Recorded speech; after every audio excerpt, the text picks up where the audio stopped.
Bonjour, voici l'analyse technique du CAC 40 pour la journée du vendredi 7 mai 2010. Dans la continuité de la séance d'hier, nous sommes encore enfoncés dans le rouge. Ça ressemble bien à un début de crack. La journée d'hier aux États-Unis a été émaillée en plus par des incidents techniques, des erreurs de soi-disant d'un trader qui se serait trompé de 3-0. Bon, tout se dit, on ne sait plus qui croire, des arrêts de cotation sur Euronext, enfin bon voilà, ça sent vraiment la crise.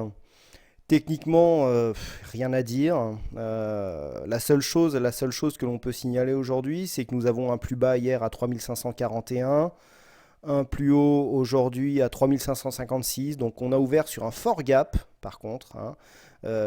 Une ouverture à 3458, donc on avait un gap de presque 80 points à l'ouverture, ce qui est quand même énorme. Et puis on a comblé ce gap, c'est je dirais le seul point qui peut nous rendre optimistes pour la suite, c'est-à-dire qu'on a une tendance baissière, mais qui n'est pas assez puissante pour empêcher le gap de se refermer. On est vraiment venu ici plafonner sur ce support devenu résistance. Le plus fort a été je vais dire, il a été franchi en gap. Bon, c'était un gap de rupture, il a été comblé, donc la figure n'est pas valide, heureusement, car c'est une figure vraiment très baissière. Et ce support qui était très solide, maintenant est devenu une résistance très solide. D'autant plus que ici on a le croisement de l'ancien trend, donc qui n'a pas été réintégré, qui a certainement consolidé ici ce support devenu résistance horizontale. Qu'est-ce que nous avons de plus? Nous avons ici le support juste en dessous qui était à 3396, ajusté ici à 3392. On est vraiment venu se clôturer dessus. Bon, voilà, on est passé d'un support à l'autre. Sinon, une chose que l'on peut remarquer, voilà, j'en avais parlé hier brièvement. Ici, donc, nous avons retracé l'intégralité de la tendance à 100%. Si on garde les mêmes retracements, nous avons ici le retracement en extension à 161,8%, à 3354,4 points. Et on voit ici que le plus bas, ici, est venu à 3349 points. Donc à 5 points près, nous sommes venus retracer en extension ici, la phase haussière que nous avons eue, qui nous avait servi de base pour calculer les retracements de Fibonacci. Donc le premier objectif est atteint. Alors l'objectif prochain, je vais vous le faire voir, mais il fait vraiment pas envie.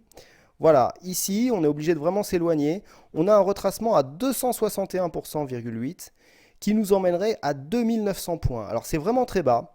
De là à souhaiter qu'on y aille, c'est quand même pas. Ici, on a un point de support à environ 2900.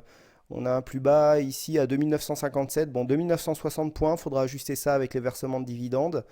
C'est le prochain support assez éloigné qui pourrait faire remonter la tendance si toutefois on continuait dans cette phase vraiment baissière. Donc prochain point, retracement de Fibonacci, car on voit qu'en fait cette échelle de Fibonacci est quand même représentative, hein. Je vous rappelle qu'ici on s'était dans un premier temps arrêté sur les 61,8 que je vous avais dit, attention, si on les crève, il y a de grandes chances qu'on aille rejoindre les 100%. Les 100% hier, on a clôturé pile poil au-dessus, on a quand même validé ce retracement de 60%. Avant-hier, pardon. Ensuite, on a chuté, on s'est arrêté ici sur le support des 3550. On a encore chuté, on vient valider le retracement, l'extension à 161% avant de venir ici revenir sur le support des 3390 points. On commence quand même à voir que malgré la panique, les, les éléments techniques jouent quand même un rôle dans cette phase baissière. Alors attention, la phase baissière est très très puissante. On a encore des volumes très très nourris aujourd'hui. Voilà, hein, là je vais dire vraiment c'est des volumes exceptionnels, hein. 10 milliards échangés, c'est vraiment énorme. Une volatilité qui est vraiment très très grande, hein. Entre le point le plus haut et le point le plus bas, on a 200 points. C'est énorme, hein, pour le CAC.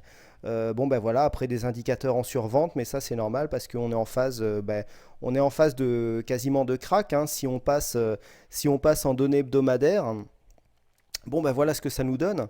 Je sais pas si vous avez tous suivi mon analyse la semaine dernière, vendredi dernier, je vous donnais déjà un premier signal ici. On avait un avalement baissier que je vous avais signalé après cette bougie. Le signal était fort car nourri de volume.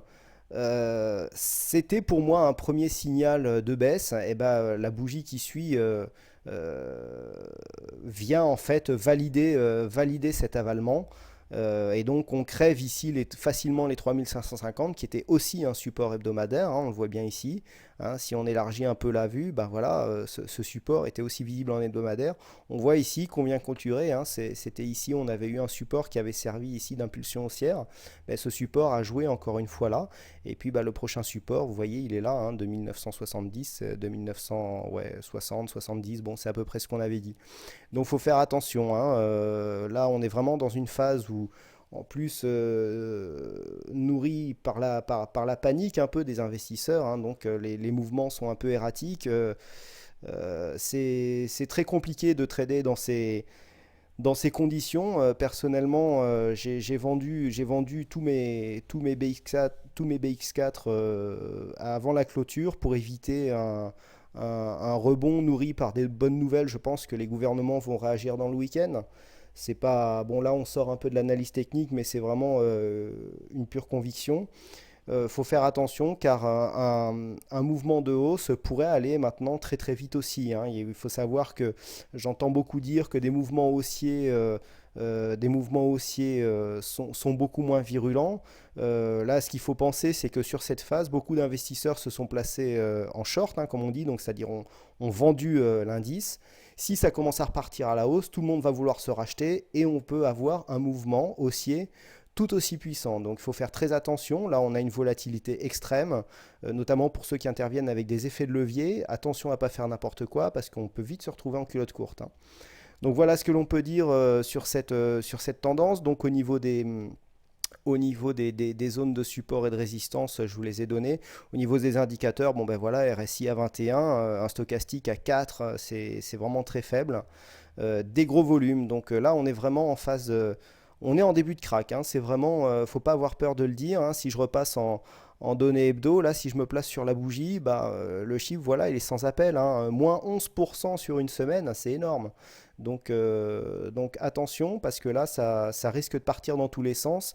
Les fondamentaux passent au second plan. C'est vraiment la panique qui guide les marchés et on rentre vraiment dans des mouvements qui sont beaucoup moins logiques que des mouvements classiques, hausse, consolidation et ensuite on y retourne, on vise les éléments techniques, tout ça. Là, on passe vraiment dans une phase de trading qui n'a plus rien à voir.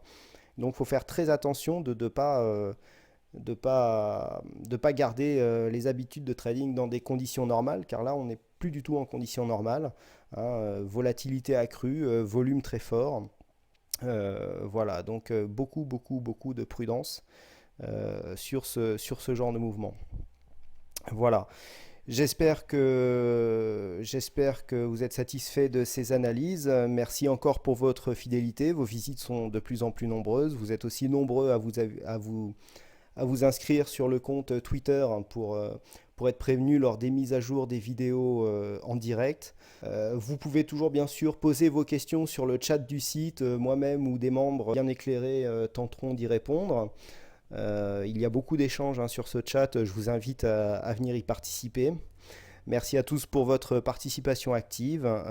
Bon week-end et à lundi. Merci encore.